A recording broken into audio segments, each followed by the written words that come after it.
भारत में शक्ति के प्रधानता से 3 संप्रदाय बताए गए हैं उपासना पद्धति से।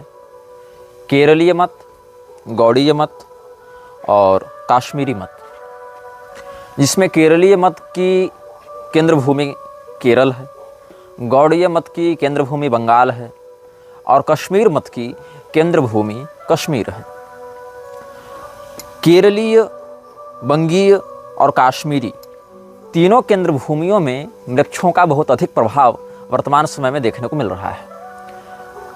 हमारे पास गौड़ीय परंपरा के बंग भूमि से एक साधक का ईमेल प्राप्त हुआ था और उस ईमेल में दिए गए फ़ोन नंबर के माध्यम से हमने संवाद स्थापित किया और उन्होंने कहा कि उनकी गुरु परंपरा में 1975 में म्लेच्छराज के द्वारा भेजी गई एक शक्ति ने आक्रमण किया था और उस समय उनके गुरु ने उस शक्ति का सामना भी किया था।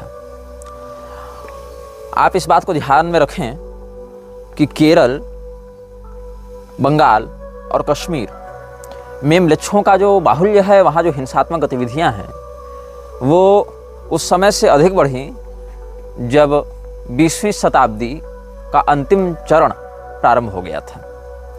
और 20वीं शताब्दी के अंतिम चरण में देखते देखते उन हिंदू बहुल क्षेत्रों में भी म्लेच्छों का आधिपत्य विशेष करके हो गया। क्रूरता अपनी बहुत ही निर्मम स्वरूप में प्रस्तुत हुई, जिसकी लोग परिकल्पना नहीं कर सकते थे, जिसको पारिस्थितिक रूप से सत्ताधारी राजनेताओं का भी समर्थन प्राप्त हुआ।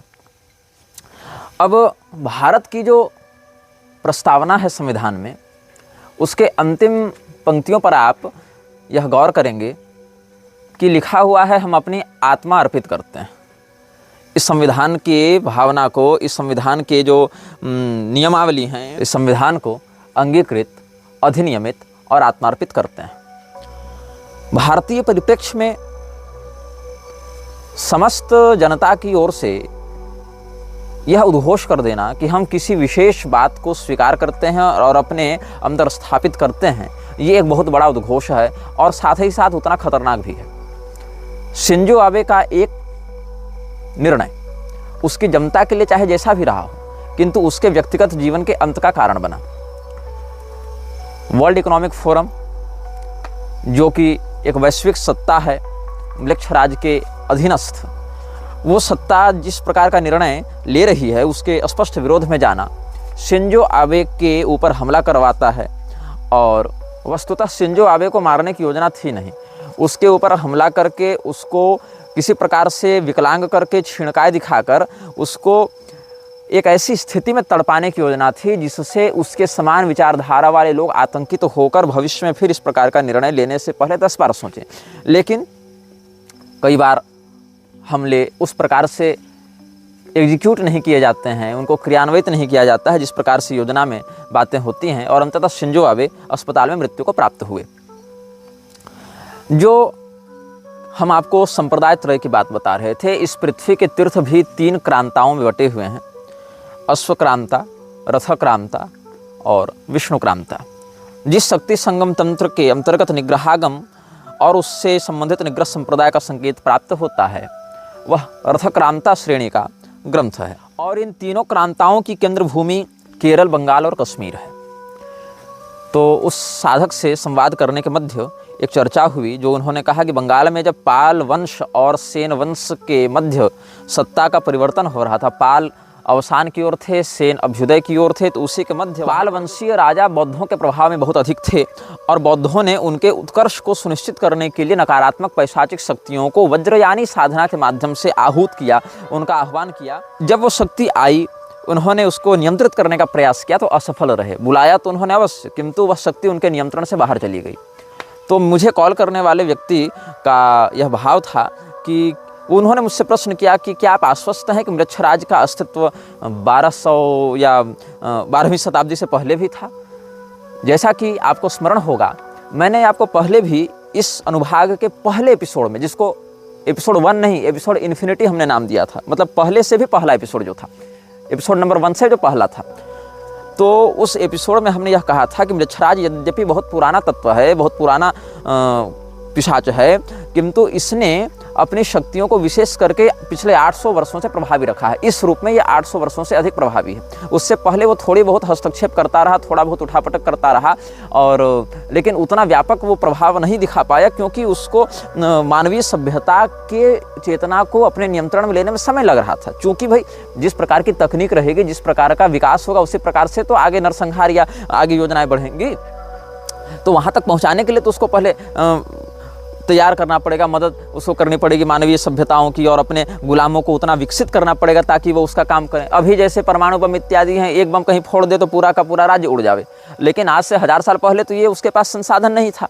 तो वहाँ पर जो अभियान चल रहे थे, उस अभियान को एग्जीक्यूट करने वाले लोग, क्रियान्वयन करने वाले लोग जिस प्रकार के संसाधन से युक्त थे, उस प्रकार का संसाधन तैयार करने के लिए उसको समय लगा। इसीलिए अपना स्थान बदल बदल कर, केंद्रों को बदल बदल कर अपनी शक्तियों को वह बढ़ाता रहा। तो मृच्छराज अपनी ज्योति को अलग अलग लोगों के अंदर प्रभावी रूप से स्थापित कर सके, इसमें समय लगा।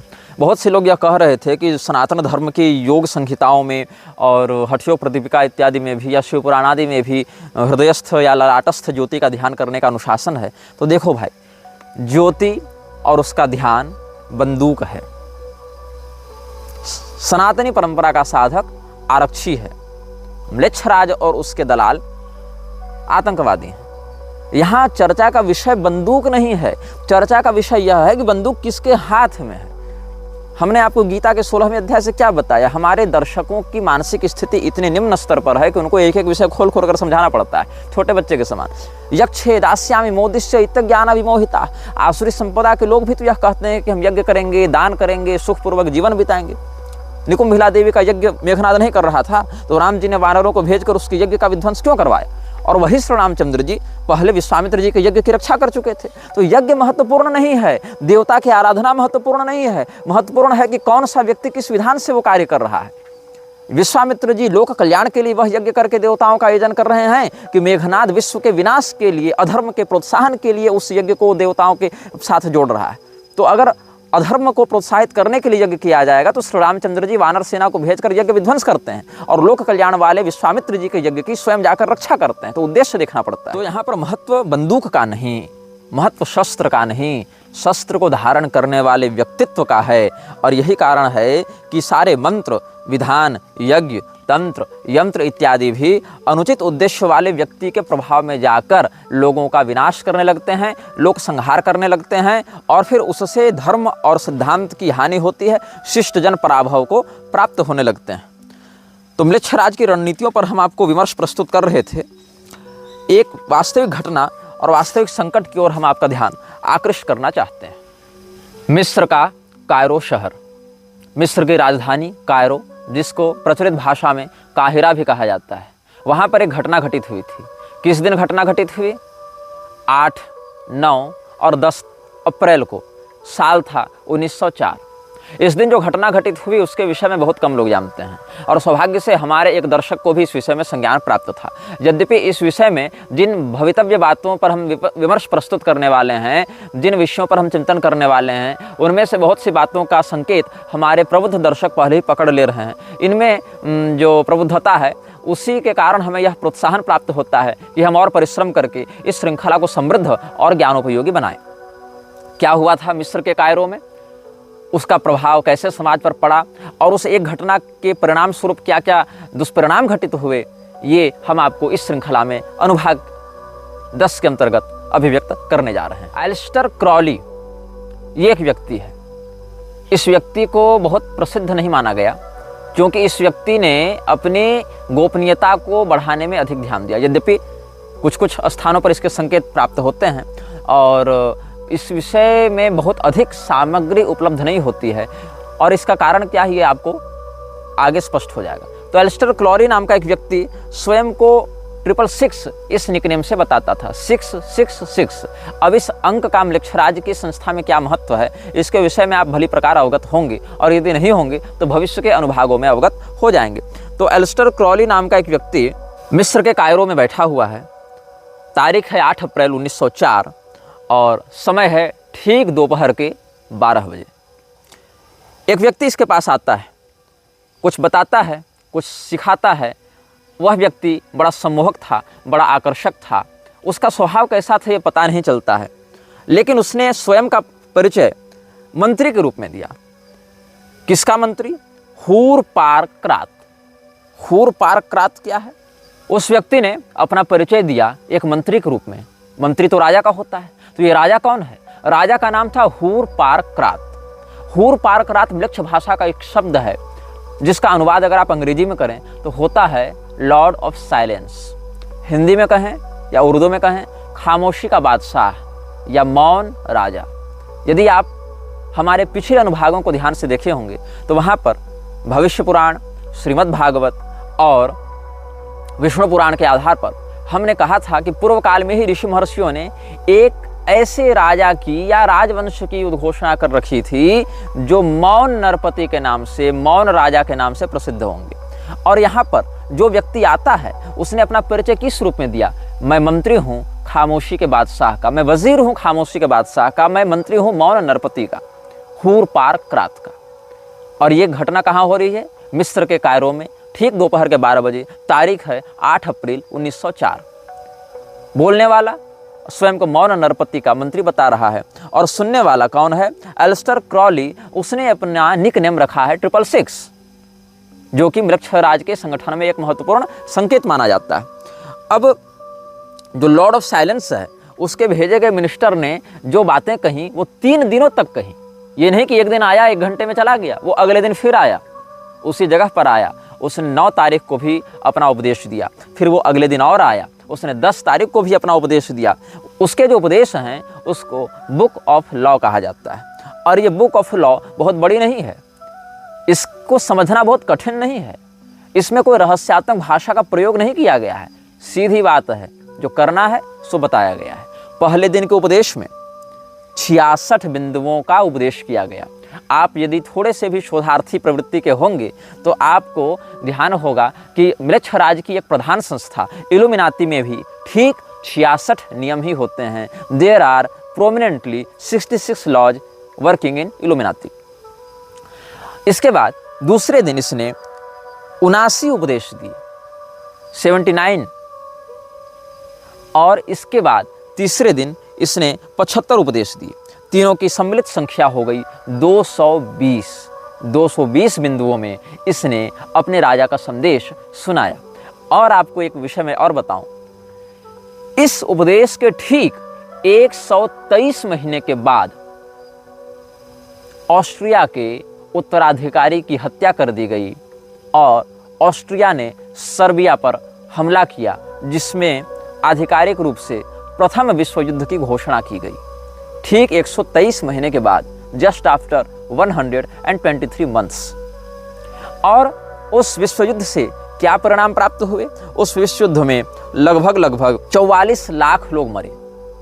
कम संख्या नहीं होती, 44 लाख लोग मरे, लगभग 84 लाख लोग घायल हुए और लगभग 37 लाख लोग लापता हुए थे। कुल मिलाकर उस विश्व युद्ध से, यद्यपि वो विश्व युद्ध भी वैश्विक स्तर पर नहीं हुआ था, 5-7 देशों के अंतर्गत ही हुआ वो युद्ध था, लेकिन उस कथित विश्व युद्ध से ही विश्व में आर्थिक दृष्टिकोण से देखें या तकनीक के दृष्टिकोण से देखें या राजनीतिक स्थिरता के दृष्टिकोण से देखें, व्यापक दुष्परिणाम हुए।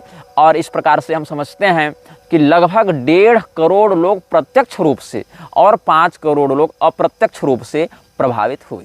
ये जो मंत्री है मौन नरपति का, हूरपारक्रात का, कैसे पता चलेगा कि ये वास्तविक है या नकली है? कैसे पता चलेगा कि ये वास्तविक अथॉरिटी है?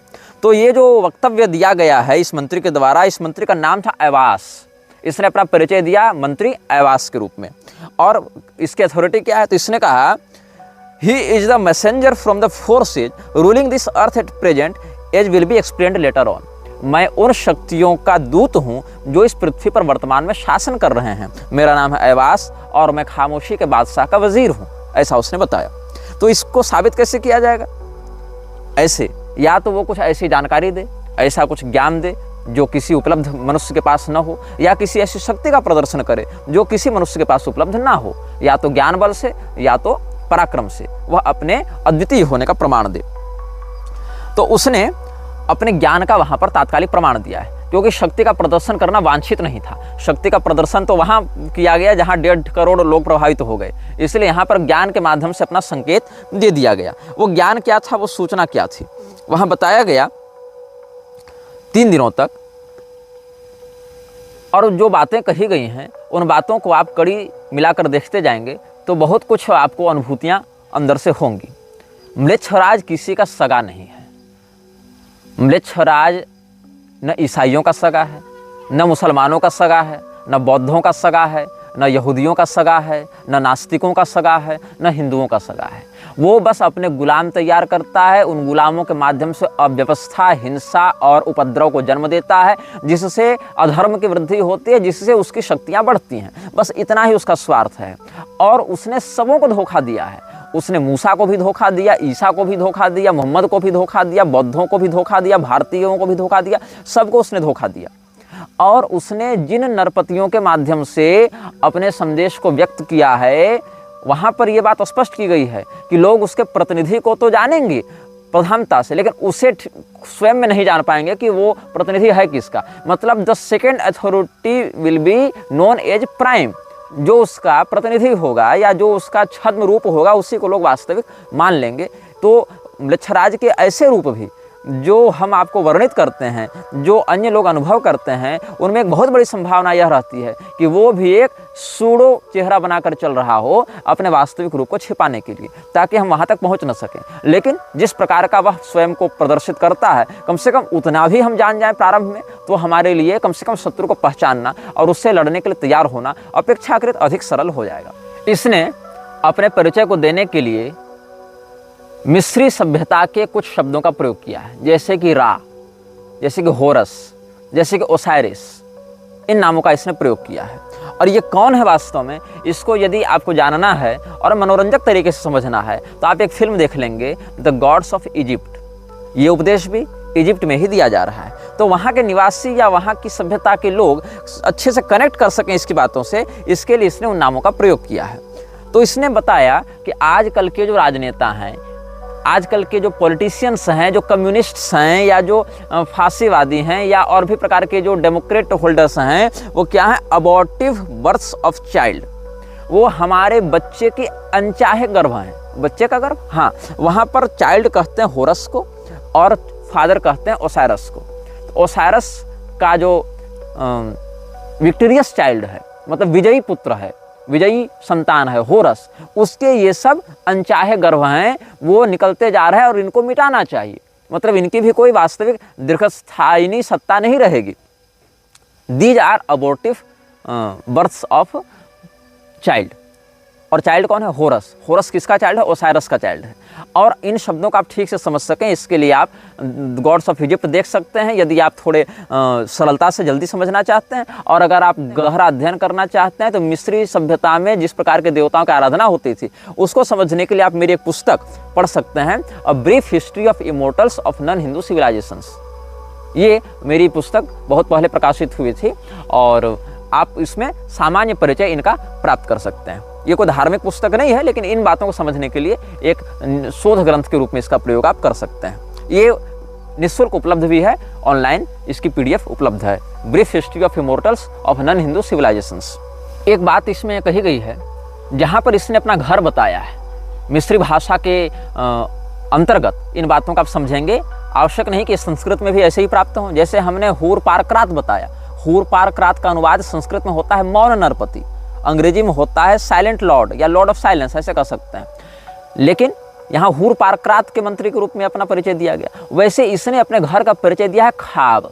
खाब कहा है। खाब शब्द जो है वो मिलता जुलता कहीं न कहीं काबा से, KABA या KHABA और KHABS, इसमें वर्ण की दृष्टि से, अक्षरामनाय की दृष्टि से कुछ साम्यता प्राप्त हो सकती है। तो इसने क्या कहा, पहले दिन के उपदेश के 8वें बिंदु में इसने कहा है, the khaps is in the खू, नॉट द खू in the khaps.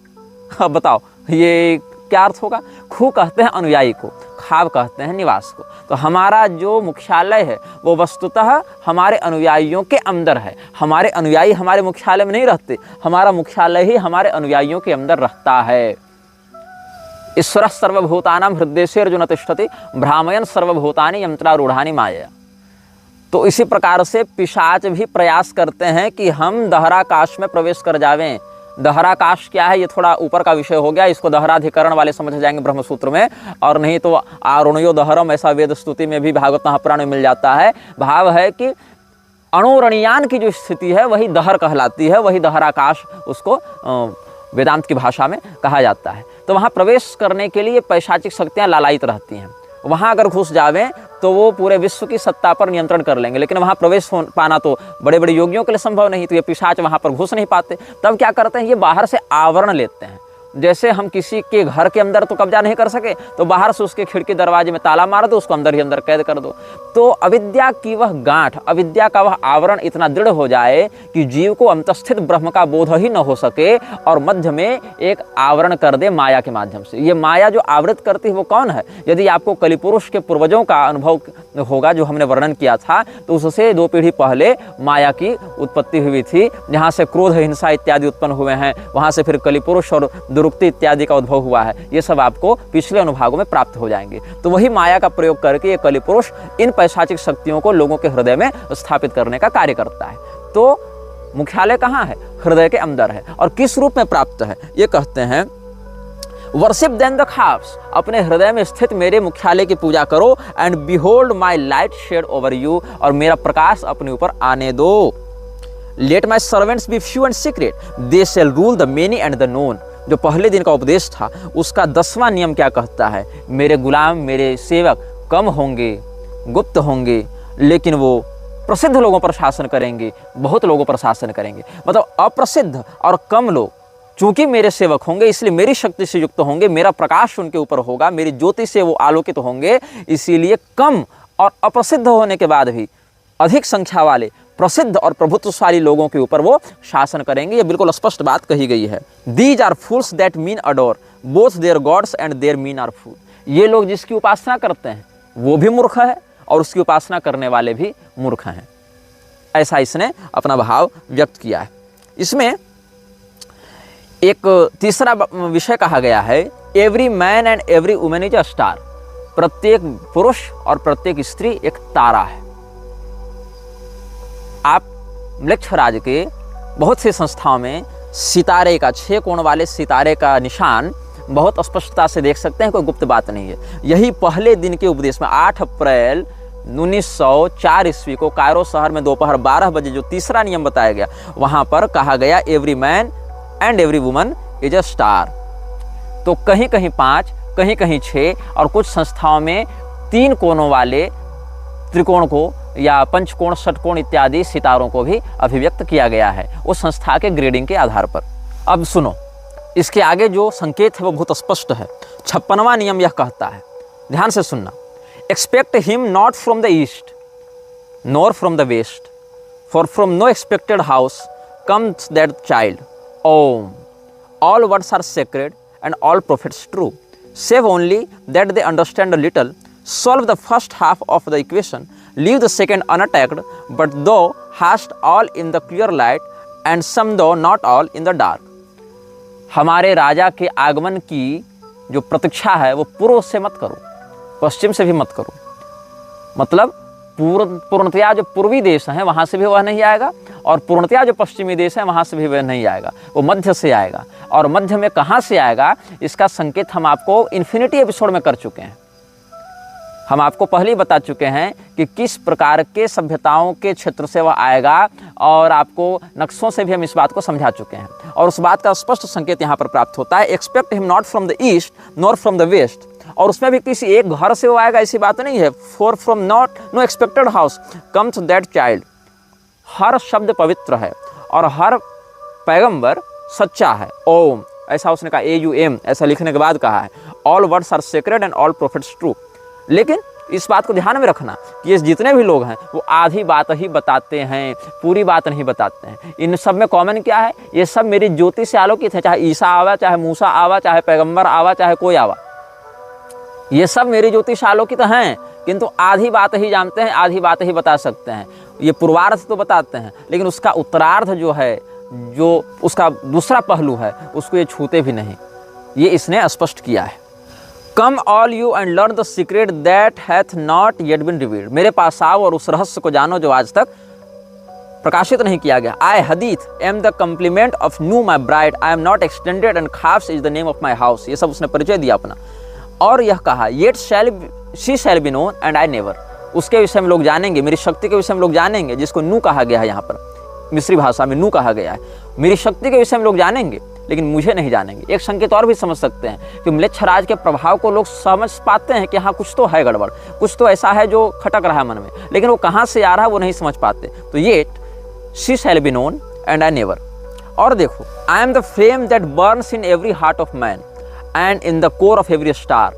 I am life and the giver of life, yet therefore is the knowledge of me the knowledge of death. मैं ही जिंदगी हूँ, मैं ही जिंदगी देने वाला हूँ, इसीलिए मेरे विषय में जो जानता है वही मौत के विषय में जानता है। मैं ही वह ज्वाला हूँ जो प्रत्येक मनुष्य के हृदय में जल रही है, मैं ही वह ज्वाला हूँ जो हर एक सितारे के अंदर जल रही है। 15वां बिंदु यह कहता है कि मैं परफेक्ट हूँ, मुझ में कोई दोष नहीं या मुझ में कोई कमी नहीं। For I am perfect being not and my number is 9 by the fools, but with the just I am 8 and 1 in 8, which is vital, for I am none indeed. The empress and the king are not for me, for there is a further secret. एक रहस्य की यहाँ चर्चा और करता है जिसको समझना बड़ा कठिन है। उसका ये कहना है कि जो लोग मेरे विषय में जानना चाहते हैं या बताते हैं वो अक्सर मेरा संकेत 9 की संख्या से करते हैं, लेकिन मैं 9 की संख्या में नहीं हूँ। मेरा वास्तविक स्थान 8 में से 1 का है।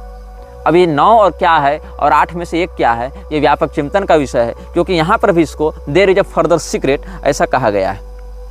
18वां बिंदु यह कहता है these are dead, these fellows they feel not. जो समाज के लोग हैं वो मर चुके हैं, मुर्दा हैं। ये सब जो गुलाम है वो मेरा अनुभव नहीं कर सकते। We are not for the poor and sad, the lords of the earth are our किंग्सफोल्क।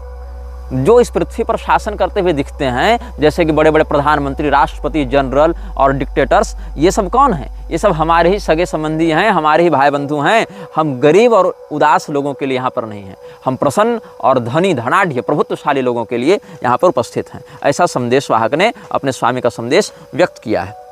आगे के बिंदुओं पर आप ध्यान दें। We have nothing with the outcast and the unfit, let them die in their misery. जो लोग जाति से बहिष्कृत हैं, जो लोग कमज़ोर हैं, जाति से बहिष्कृत मतलब आउटकास्ट यहाँ पर भारतीय जाति व्यवस्था के रूप में लागू नहीं होगा।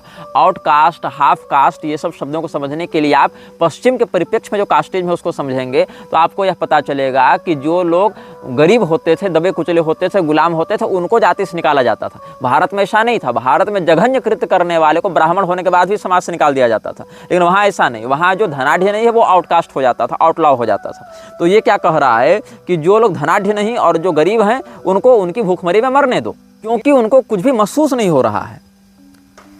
ये ताकतवर लोगों का नियम है। This is our law and the joy of the world. यही विश्व की खुशी है कि उन लोगों को तकलीफ में रहने दो, उन लोगों को मरने दो। Think not o king upon that lie that you dost must die. दो का यू हो जाता है फिर यहाँ पर। इसने अपना परिचय दिया। कौन है ये? आई एम अलोन, मैं अकेला हूँ। There is no god where I am. जहाँ मैं रहता हूँ वहाँ ईश्वर नहीं रहता। यहाँ गॉड शब्द चूँकि अंग्रेजी में, मिस्री भाषा को फिर अंग्रेजी में ट्रांसलेट किया गया है, इसीलिए इसमें गॉड का प्रयोग किया गया है।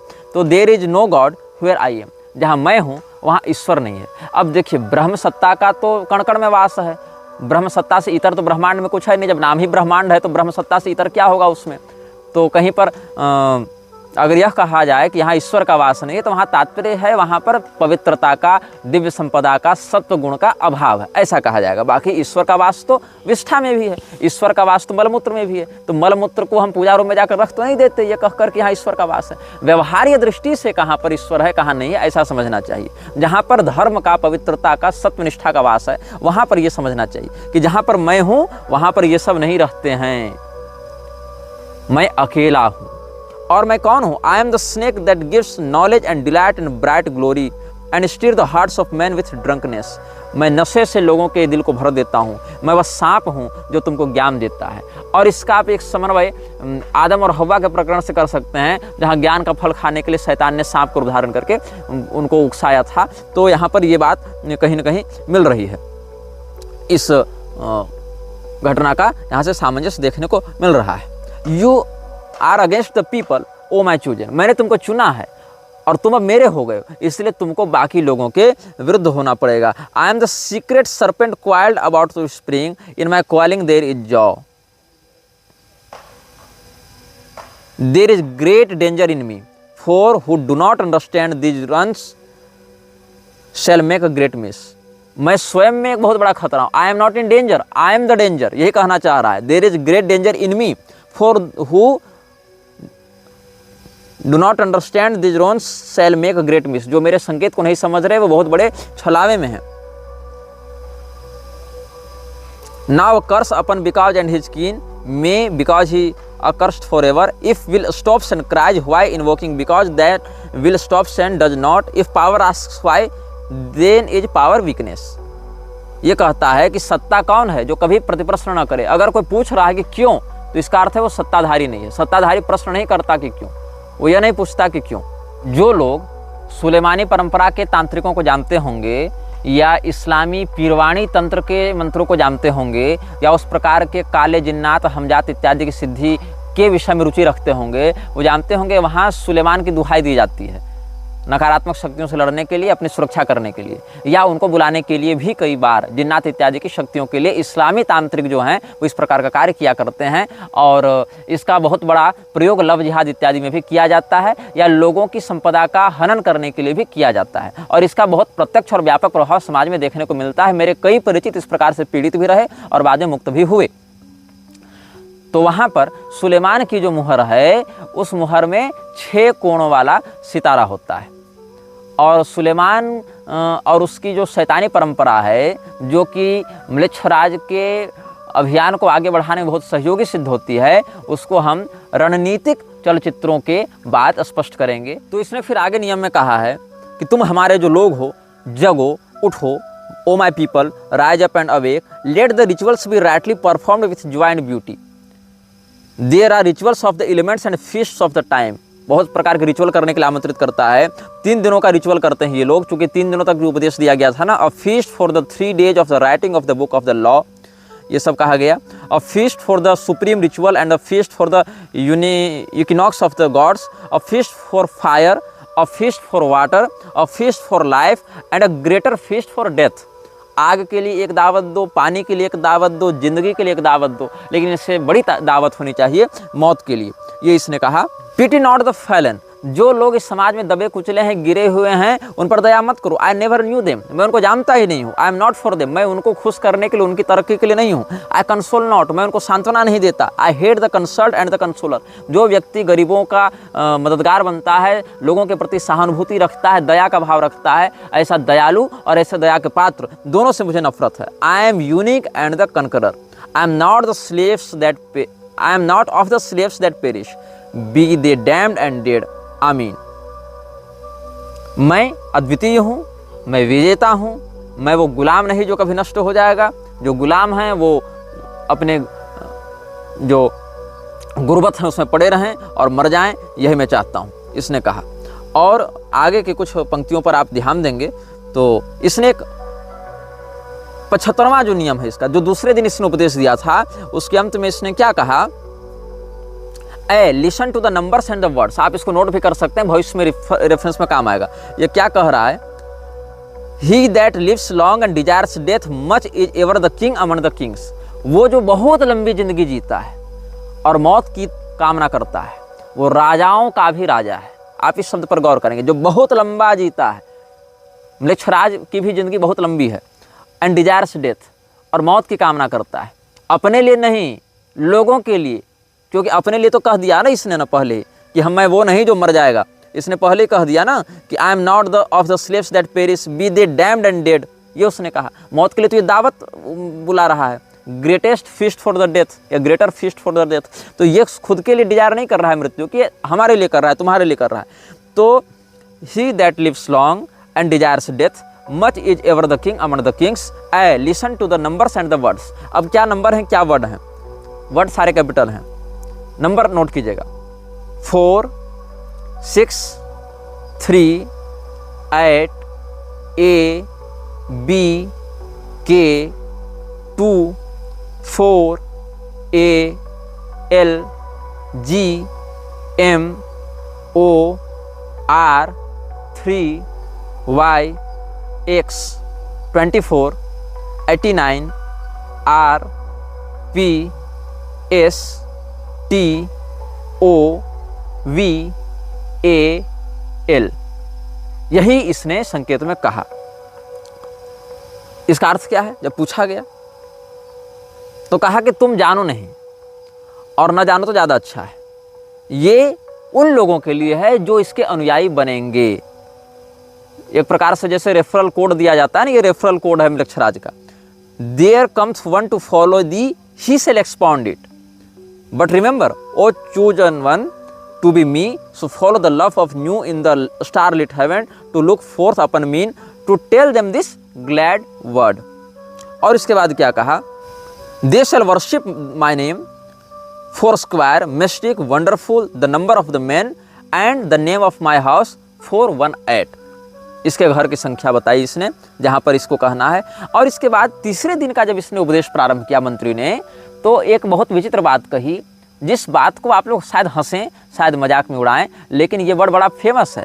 इसमें कहते हैं आबरा डाबरा। आबरा का डाबरा शब्द नहीं है। तो यहाँ पर शैतान ने, या जो भी इसका आप पर्याय समझना चाहें, पिशाच कहना चाहें, मृक्षराज कहना चाहें, या मृक्षराज के प्रतिनिधि के माध्यम से ये शब्द व्यक्त किया गया है। इसमें आबरा का डाबरा का प्रयोग नहीं किया गया, आबरा डाबरा का प्रयोग किया गया। आबरा का डाबरा इस शब्द का प्रयोग यहूदी इत्यादि करते हैं, जो कि ईश्वरीय उल्लास के शब्द के रूप में प्रयोग किया जाता है, जिसमें अपनी कामनाओं को सत्य सिद्ध होने की भावना रखी जाती है। इसीलिए जो जादूगर हैं वो इस शब्द का प्रयोग करते हैं कि हमने जिस प्रकार का जादू यहाँ संकल्पित किया है, या जिस प्रकार का चमत्कार हम यहाँ दिखाना चाहते हैं, वो हमारी सारी कल्पना सामने वाले को दिखने लगे, वो सारा सत्य हो जाए। आबरा का डाबरा इस शब्द का सामान्यार्थ होता है कि मैं जैसा बोलता हूँ वैसा ही बनाता हूँ। मतलब हमारी जो रचना है वो हमारे शब्द का अनुसरण करेगी। ऋषिणाम पुनराद्यानाम वाचमर्थोनुधावती, ये सनातन सिद्धांत में कहा जाता है, लेकिन इसको ये म्लेच्छ सिद्धांत में कहते हैं आबरा का डाबरा। लेकिन ये जो शैतानी तत्व है, ये जो नकारात्मक शक्तियाँ हैं, इन्होंने कहा आबरा हा डाबरा। और इसने अपना परिचय क्या दिया? इसलिए बताया there is division hither homeward, there is a word not known. एक शब्द है जो अपरिचित है, अप्रसिद्ध है। Spelling is defunct, all is not out, beware hold, raise the spell of Ra Hoor Khuit. ये कोई मिस्री शब्द होगा। Now let it be first understood that I am God of war and of vengeance. मैं बदले का, संहार का, युद्ध का देवता हूँ। इसको तुम सबसे पहले समझ जाओ। पुरी के शंकराचार्य जी के वचनों को जिसने ध्यान से सुना होगा, उन्होंने मृक्षराज के विषय में क्या कहा था? भविष्य में होने वाले भीषण संहार के पात्र को तैयार करने की भूमिका इसकी है। और यहाँ पर ये क्या कह रहा है? Let it be first understood that I am a God of war and of vengeance. I shall deal hardly with them. और इसके आगे के नियमों पर इसने कहा है, Dung it about with enginery of war, I will give you a war engine. और lurk, withdraw upon them, this is the law of the battle of the conquest. Thus shall my worship be about my secret house. ये सब इसने कहा है।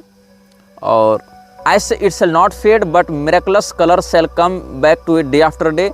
Choose it in locked glass for a proof to the world. Get the stir of revealing itself, set it in my secret temple, and the temple is already right disposed, and it shall be your Qibla forever. ये सब इसने बताया है। Worship me with fire and blood.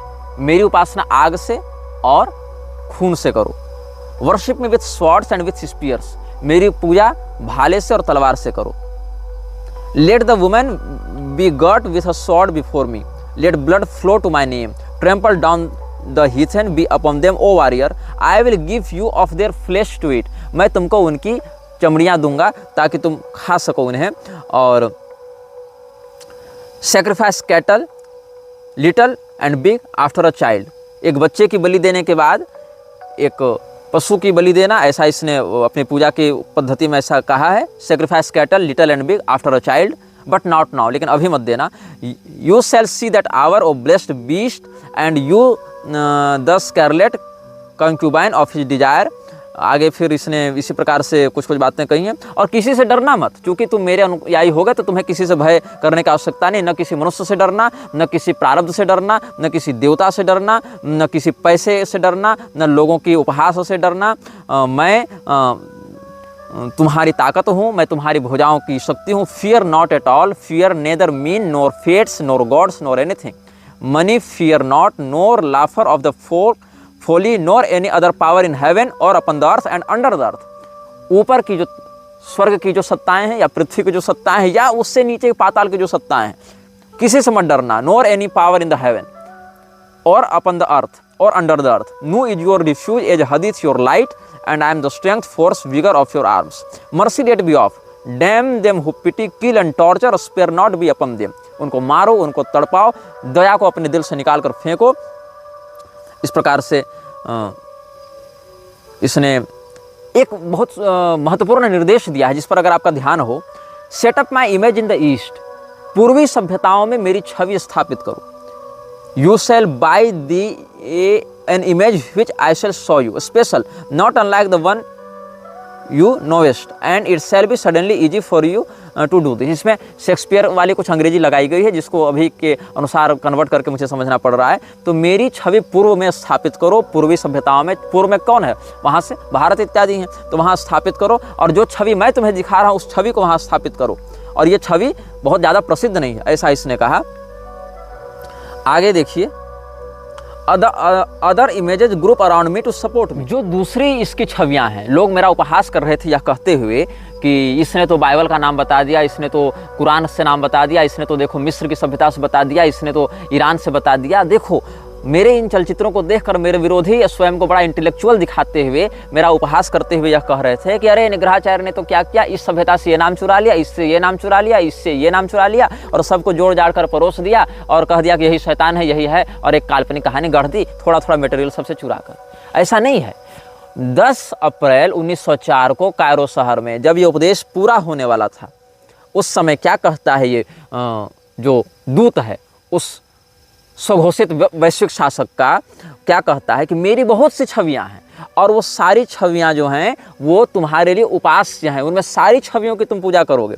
और ये सारी जो मेरे नाम हैं, मेरे जो चेहरे हैं या मेरे जो रूप हैं, वो सारे मेरे चारों ओर मेरा समर्थन करने के लिए, मेरी शक्ति को बढ़ाने के लिए होते हैं। The other images group around me to support me. 22वां नंबर देखिए 3 अध्याय का।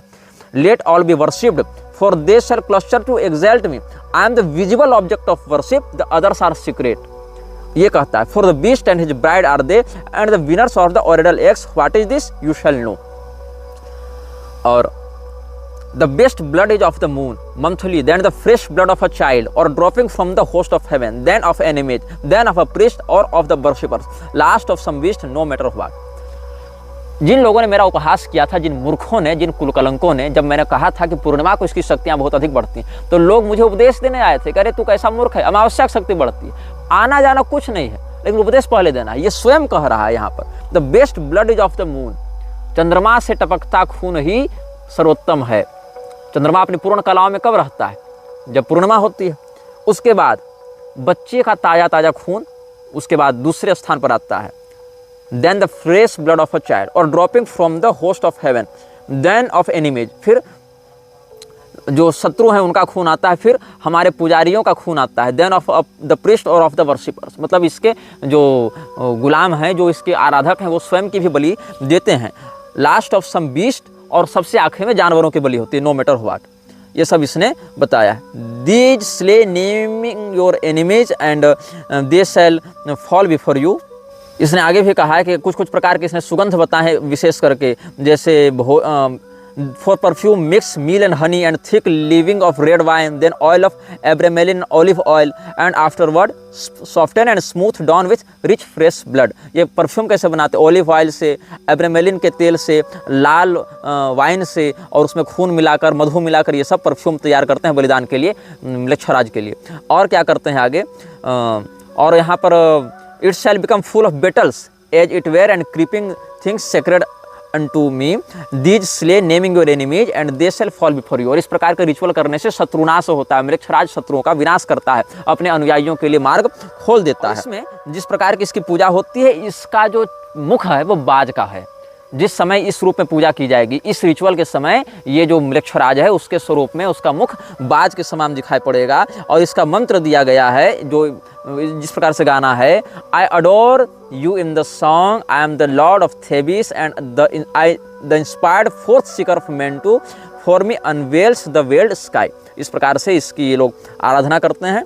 और इसमें फिर कहा गया है कि success is my proof, argue not, convert not, talk not over much, let them that seek to entrap you, to overthrow you, them attack without pity or quarter and destroy them utterly, swift as a trodden serpent, turn and strike, be you yet deadlier than he, drag down their souls to awful torment, laugh at their fear, spit upon them। मैं केवल उनकी ही रक्षा करता हूं जो अंधे हो चुके हैं, मतलब म्लेच्छराज को जिन्होंने अपनी आत्मा सौंप दी है और जो इधर उधर कुछ देखना सुनना नहीं चाहते अपने उस पेशाच आराध्य के अलावा, तो save only the blind ones. जो लोग इसके विषय में आंख मूंद कर इसको स्वीकार कर लेते हैं, ये उन्हीं की केवल रक्षा करता है। बाकी के साथ क्या करना है, तो उनको फंसाओ, उनको मारो, और मारने के समय कोई दया मत करना, उनको वैसे ही मतलब पलट कर काटना जैसे कोई सांप काटता है। उनकी चेतना को, उनकी आत्मा को क्रूरतापूर्वक उनके शरीर से निकाल दो, उनके डर पर हंसो और उनके ऊपर थूको। इस प्रकार से इसने निर्देश दिया है। और आगे, मैं तुम्हें I will bring you the victory and joy. I will be at your arms in battle and you shall delight to slay. Success is your proof, courage is your armor.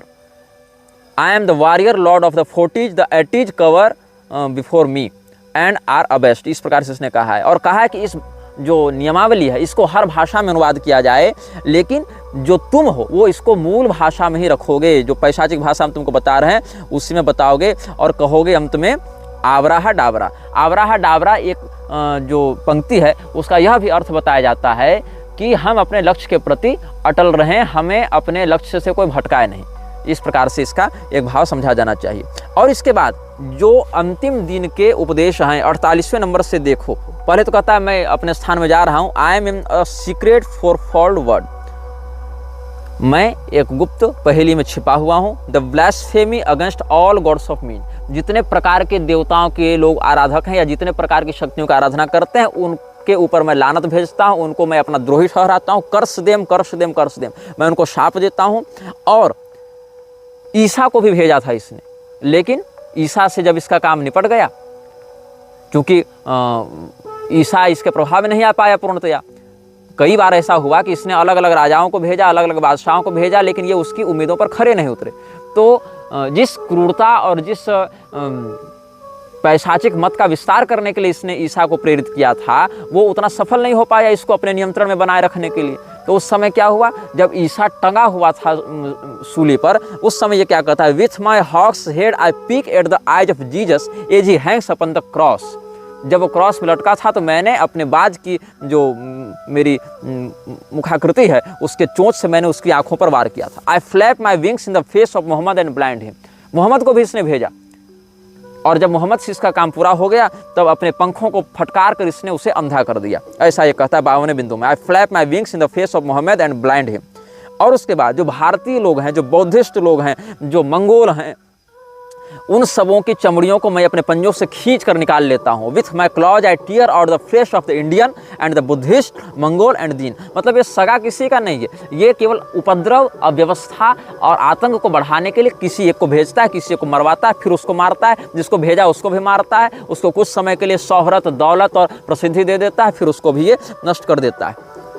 तो सबको इसने, जीसस को, मोहम्मद को, भारतीयों को, मंगोलों को, बौद्धों को, सबको इसने मूर्ख बनाया, सबको इसने अपना गुलाम बनाया, अपना दूत बनाया, जिसमें जैसी योग्यता थी उसको वैसा दिया और अंत में उसका फिर विनाश करने के लिए तैयार हो गया। इसीलिए कहता है, but the keen and the proud, the royal and the lofty, we are brothers, as brothers fight we, there is no law beyond, do what you will. तुम्हारी इच्छा से बढ़कर कोई नियम नहीं है, जो तुम्हारी इच्छा है वही तुम्हारा नियम है। और इसी बात को आजकल लागू किया जा रहा है कि माई चॉइस, अपनी चॉइस हो तो हम चाहे जो खाएं, जहां रमण करें, जहां करें। तो प्राइवेसी और चॉइस को ही यहाँ 60वें नियम में संकेत किया गया है। There is no law beyond, do what you will. इसके बाद इसने अंत में कहा, I am the hawk headed lord of silence and of strength, my nemesis shrouds the night blue sky, hell, yet twin warriors about the pillars of the world, for your time is nigh at hand। और इसने कहा कि मेरा जो दायां हाथ है उसमें शक्ति का एक दंड है, मतलब एक डबल वैंड ऑफ पावर, शक्ति का एक वैंड है, जैसे मैजिकल वैंड होता है ना, शक्ति का शक्ति दंड है, तो डबल वैंड ऑफ पावर है। और जो बायां हाथ है मेरा वो खाली है, but my left hand is empty, for I have crushed an universe and no remains, क्योंकि मैं इस पूरे विश्व को दबाकर नष्ट कर देना चाहता हूँ, और उसी के लिए मेरा यह कार्य है। The ending of the words is the word Abrahadabra, और उसके अंत में लिखता है ओम हा। ओम हा, ओंकार के आगे विसर्ग इसने लगाया है। तो इस प्रकार से समझना चाहिए कि जो बातें हम बता रहे हैं और जिस प्रकार के वैश्विक सत्ताओं में इसका प्रभाव देखने को मिल रहा है, इसको समझना और इस संकेत को अभिव्यक्त करना सामान्य प्रज्ञा का भी विषय नहीं है। और इस प्रकार के जो श्रृंखलाबद्ध हम आपको बताते जा रहे हैं बातें, उसको चाहे हजारों लाखों करोड़ों लोग देख लें, लेकिन जो हम कहना चाह रहे हैं और जिस प्रकार के संकेत हम आपके सामने निर्भयतापूर्वक लाने का उपक्रम कर रहे हैं, उस परिश्रम को मेरे जीते जी भी लोग समझ पाएंगे, ये भी हम आश्वस्त नहीं हो पा रहे, क्योंकि भारतीय अंतश्चेतना इतनी अधिक मंद हो चुकी है और सुसुप्त हो चुकी है कि उसको उस गहराई से, उस अंधकार से निकाल कर इन रहस्यों के सामने लाकर रखना एक बहुत ही गंभीर और बहुत ही महत्वपूर्ण कार्य हो गया है। ऊर्जा को बहुत ज़्यादा संचित करके इस काम में लगना पड़ेगा। और बहुत दुर्भाग्य का विषय है कि जो बड़े बड़े धर्मगुरु कहलाते हैं, उनके शिष्य कहलाते हैं, वो इन विषयों पर उपहास करते हैं और स्वयं तो भटकते ही हैं, अन्य लोगों को भी भटकाते हैं। मतलब एक प्रकार से वो अपने सामने खड़े खतरे को आंख बंद करके निपटाना चाहते हैं कि हमने आंख बंद कर ली तो खतरा हमारे ऊपर से टल गया। 8, 9, 10 तारीख अप्रैल महीने की कायरो शहर में दोपहर 12 से 1 बजे तक 3 दिनों तक ये उपदेश दिया गया था, और इस उपदेश को बुक ऑफ लॉ में लिखा गया है। इस उपदेश को जब 123 महीने बीत गए तो प्रथम विश्व युद्ध प्रारंभ हुआ, जिसमें 44 लाख लोग मरे थे, 84 लाख लोग घायल हुए थे और लगभग 37 लाख लोग लापता हुए थे। यह वीडियो जल्द ही हटा दिया जा सकता है। कृपया थर्ड पार्टी ऐप्स का उपयोग करके डाउनलोड करें। आप इस वीडियो को अपने चैनल पर फिर से अपलोड भी कर सकते हैं।